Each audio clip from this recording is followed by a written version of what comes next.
Oi, meus amigos, minhas amigas, que bom estarmos juntos novamente, é um prazer mesmo. E hoje vou lhes falar acerca da escolástica. A escolástica foi um dos fundamentos principais dos quais se valeu aí da igreja para afirmar-se no cenário mundial. Ela precisava atingir uma maturidade a nível de poder político, poder social, poder econômico, poder financeiro, tendo surgido no século XI. Esses surgimentos, essas datas não são muito precisas. Em tese, digamos, surgiu no século XI. Os mandatários da igreja se aperceberam habilmente que com o esfacelamento total, quase que total do Império Romano, a atitude ainda do imperador Justiniano, em 525 d.C., que mandou fechar todas as escolas de filosofia existentes na Europa, onde tivesse, acaba, fecha, censura, não pode haver nada.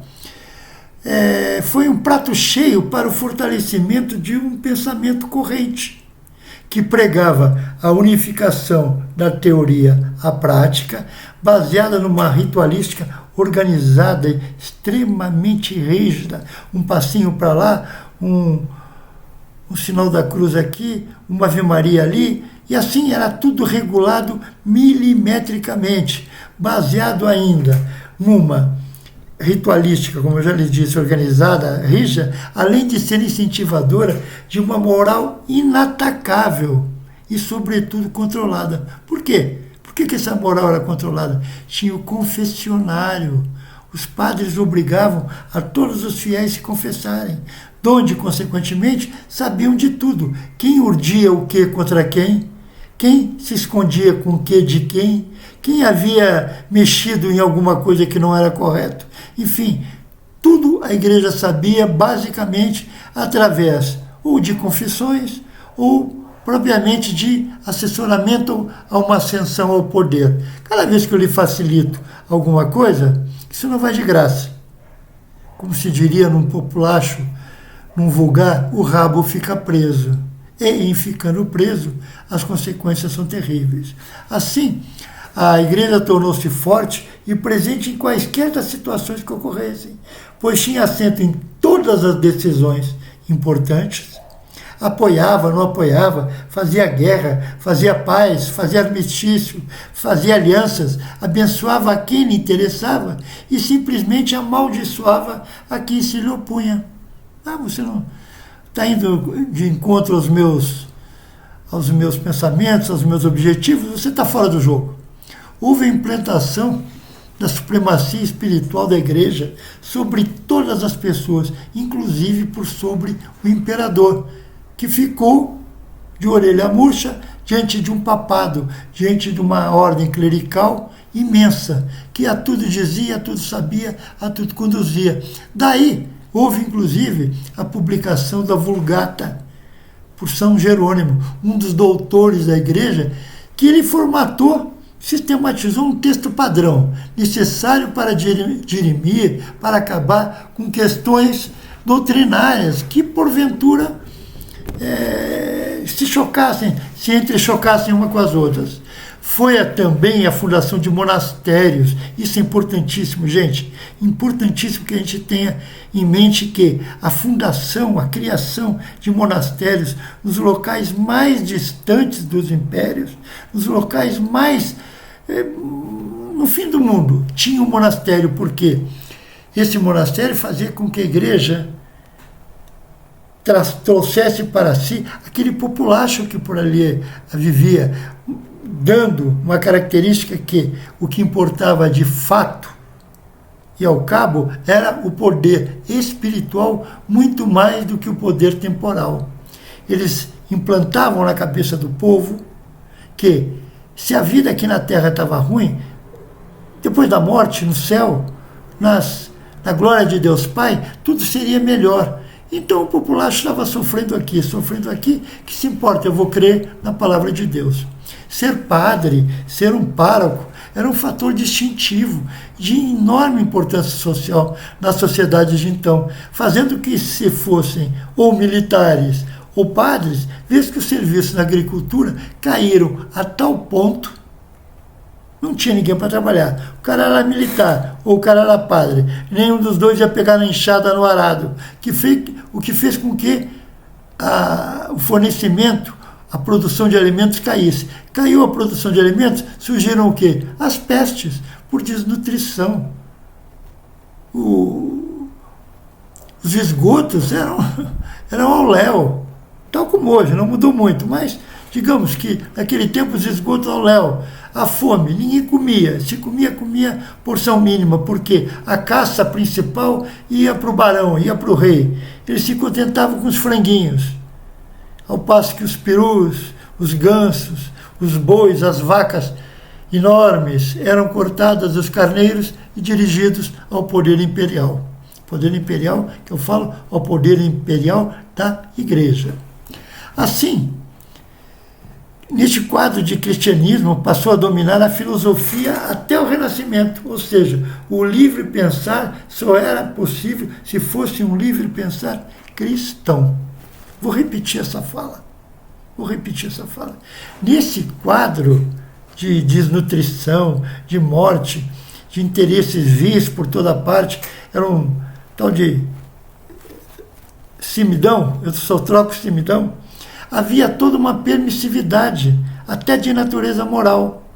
E qualquer pensamento que fosse contrário ao pensamento cristão era abjetado, era posto de lado, surgindo então essa ideia de que só se pode pensar aquilo que for um pensamento cristão.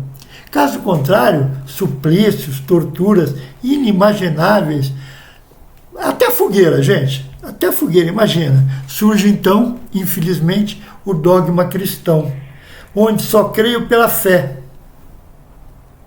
Só creio pela fé. E isso me basta através de ser um sujeito crente. O sujeito crente se opõe ao sujeito cognoscente, aquele que age, procede conforme a sua razão, ao passo que o sujeito crente é aquele que se conduz estritamente pelo aquilo que a fé dele determina. A religião substituiu o pensamento e com ela o clero resolvia de tudo, pois sabia de tudo, controlava tudo, tal como, percebam esses três fatores que eu vou lhes apresentar agora, a simonia. O que era a simonia que era comandada pelos padres? Era a venda de posições hierárquicas na nobreza. Ah, você quer ser conde? Uma graninha aqui. Ah, você quer ser baronesa? Uma graninha aqui. Iam lá com o rei, porque o rei dependia muito da assertividade que o clero lhe emprestava. Com isso, tinha a simonia. Vendiam o poder, posições. Tinha o concubinato. Todos os padres, todos os párocos, os reis de então tinham as suas moças, tinham as suas amantes. Normal, não muito diferente do que é hoje, mas naquele tempo isso era absolutamente normal e à vista de todos. E finalmente, um aspecto que a igreja dominava também era a transubstanciação da missa, ou seja, aquilo que na missa, na hora da consagração, o corpo e o sangue de Cristo é oferecido aos fiéis. Este ponto é importante porque virou artigo de fé, a transubstanciação, ao passo que a simonia e o concubinato foram tidos como pecado. A partir daí, surgem então os escolásticos propriamente dito. Então, tentei lhes mostrar o que era a escolástica. Agora vamos ver quem o representava. Quem o representou basicamente, no início, foi Rosselino, depois o Abelardo, famoso por seu amor por... Como é que é o nome da moça, gente? Por Heloísa.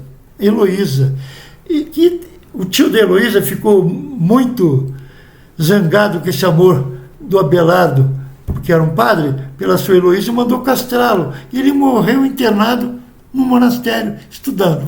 Já que eu não posso ter Heloísa, estou castrado mesmo, vou estudar a teologia a escolástica para servir ao meu Deus. Depois disso, teve um outro, o Berenguer de Tours, São Pedro Damião, que afirmava que Deus podia mudar até o passado. Gente, olha, como é que pode?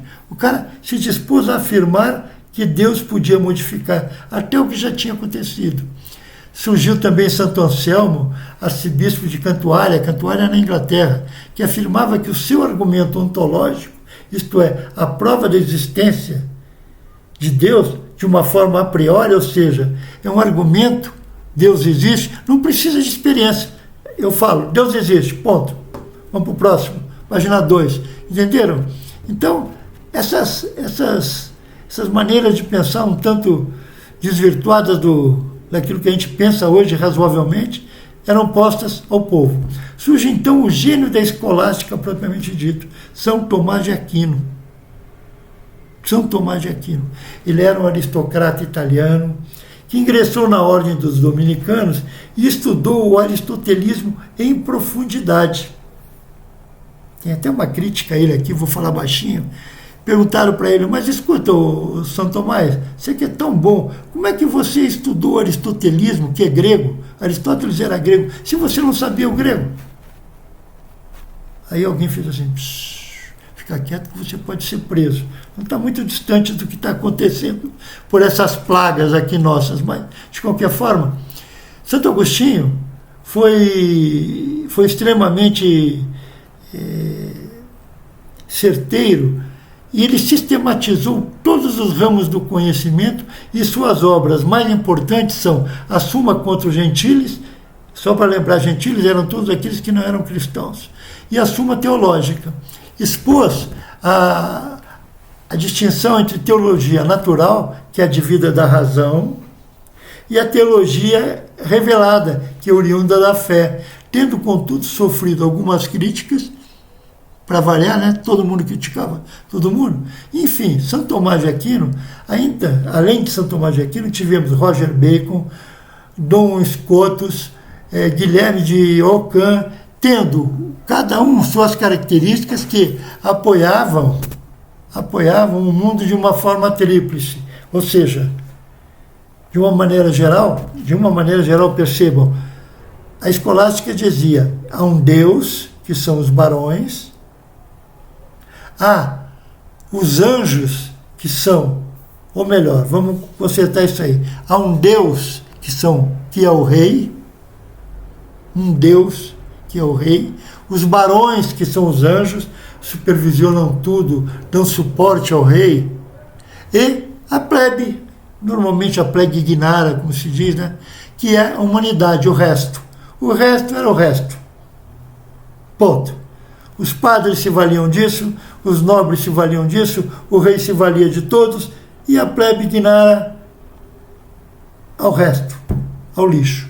Por fim, como tudo passa, e até a uva passa, a escolástica cumpriu seu papel, tendo surgimento de novas ideias, novos pensadores, havido o desmantelamento de todo este processo filosófico, medieval e da própria Idade Média.